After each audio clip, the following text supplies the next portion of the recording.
हरे कृष्णा, राधे राधे। आज आप सुन रहे हैं माघ महात्म्य का 21वां अध्याय।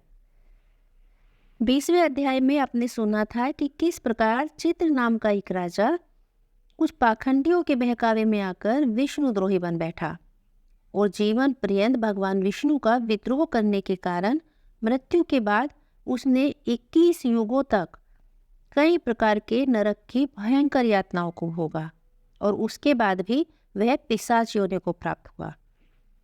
और फिर जब वह अपनी पिशाच योनि में अपने कर्मों को भुगत रहा था तो एक दिन भाग्यवश उसे देवद्युति ऋषि के दर्शन हुए और उनसे प्रार्थना करने पर देवद्युति ऋषि ने उसे बताया कि यदि वह माघ महीने में प्रयाग में जाकर गंगा यमुना के संगम में स्नान करे तो वह अवश्य ही अपनी इस पिशाच योनि से मुक्त हो जाएगा, क्योंकि केरल देश का एक ब्राह्मण तो माघ मास में संगम के जल की मात्र एक बूंद के स्पर्श से ही मुक्त हो गया था, तो वह राजा भी संगम में स्नान करने से अवश्य मुक्त हो जाएगा।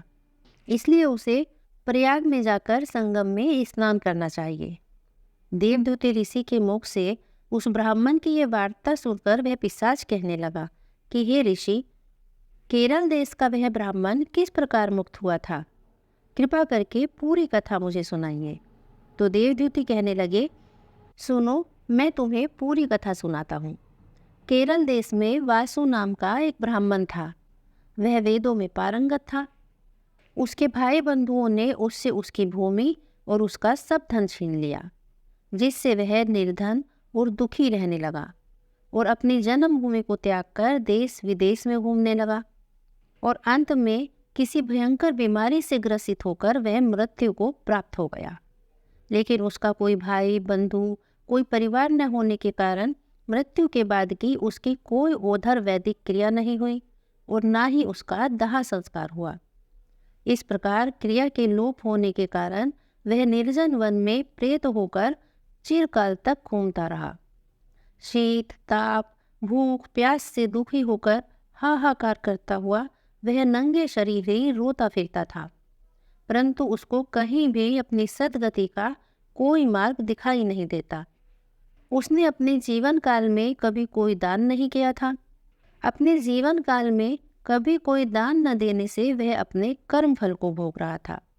जो लोग अग्नि में आहुति नहीं देते, भगवान का पूजन नहीं करते, वे आत्मविद्या का अभ्यास नहीं करते, अच्छे तीर्थों से विमुख रहते हैं, जो लोग दुखी लोगों को स्वर्ण, वस्त्र, तांबूल, रत्न, फल तथा जल नहीं देते और छल कपट से जीविका प्राप्त करने वाले होते हैं, दूसरे तथा स्त्रियों का धन हरण करते हैं, पाखंडी, कुटिल, चोर, बाल, वृद्ध, आतुर और स्त्रियों पर निर्दयता करने वाले हैं, आग लगाने वाले, विष देने वाले, झूठी गवाही देने वाले, कुमार्ग पर चलने वाले, माता पिता, भाई बहन, संतान तथा अपनी स्त्री का त्याग करने वाले, जो सब तीर्थों में दान ग्रहण करते हैं, पालन करने वाले, स्वामी को त्यागने वाले, गौ तथा भूमि के चोर, वेदों की निंदा करने वाले, व्यर्थ ही द्रोह करने वाले, प्राणियों की हिंसा करने वाले, देवता और गुरु की निंदा करने वाले, ये सभी बारंबार प्रेत, पिशाच, राक्षस तथा अन्य बुरी योनियों में जन्म लेते हैं। इसीलिए बुरे कर्मों से बचकर सदैव धर्म के कार्य तथा यज्ञ, दान और तप आदि करते रहना चाहिए, क्योंकि कर्म फल अवश्य ही मिलता है। इस प्रकार उस प्रेत की गति को देखकर पाप कर्म कदापि नहीं करने चाहिए। देवद्युति कहने लगे कि इस प्रकार केरल के उस ब्राह्मण ने उस पर्वत पर बहुत लंबा समय व्यतीत किया और एक दिन उसने उस मार्ग में एक पथिक को देखा जो 2 गगरियों में त्रिवेणी का जल लिए हुए था और आनंद पूर्वक भगवान के चरित्र का गान कर रहा था।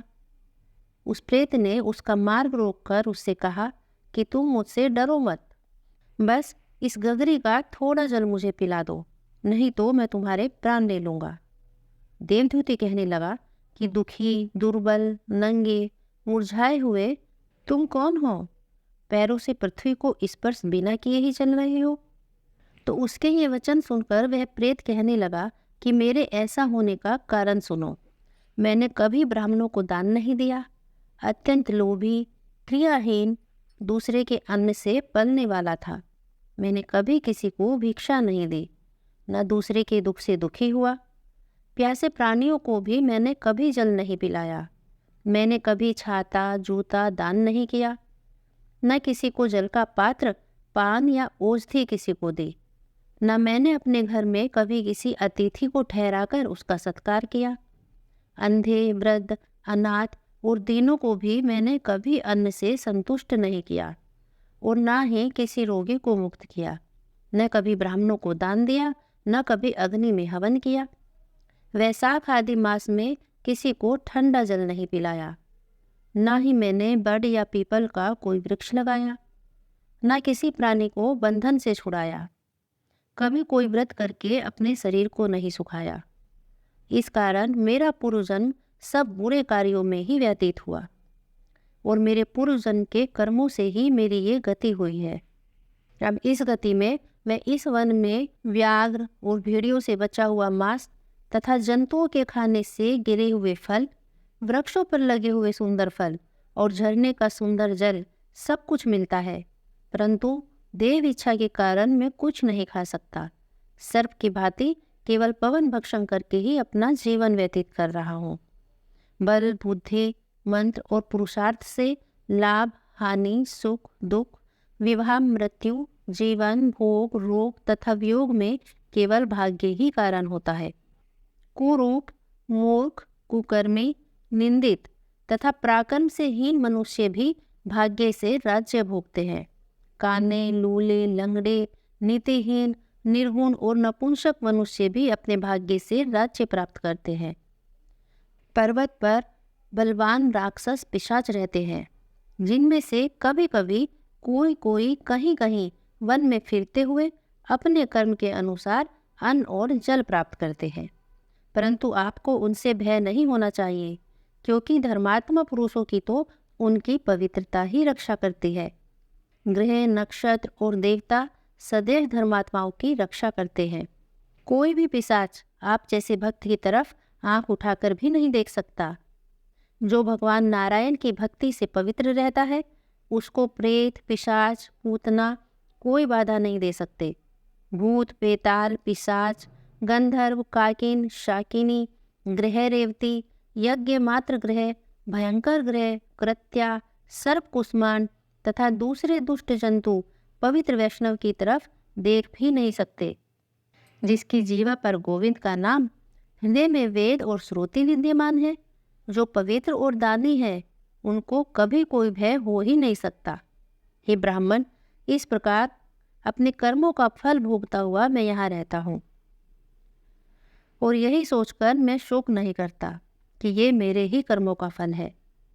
हे पथिक, सुनो, एक बार मैं ज्वालिनी नदी के किनारे पर गया था और वहाँ पर मैंने घूमते हुए एक सारस के वचनों को सुना। वह पथिक कहने लगा कि हे प्रेत, तुमने सारस के वचन किस प्रकार सुने और क्या सुना, मुझे सब बताओ। अब प्रेत ने सारस के मुख से क्या सुना, वह पथिक को क्या बताएगा और क्या वह पथिक किसी प्रकार से उसकी मदद कर पाएगा। तो इससे आगे की कथा आप सुनिएगा अगले अध्याय में। आज का अध्याय यही समाप्त होता है। अगर आपको ये कथाएं पसंद आ रही हैं तो इस वीडियो को लाइक और शेयर जरूर कीजिएगा, और अगर अभी तक आपने इस चैनल को सब्सक्राइब नहीं किया है तो कर लीजिएगा, ताकि आगे की कथाएं भी आप आसानी से सुन सकें। हरे कृष्णा, राधे राधे।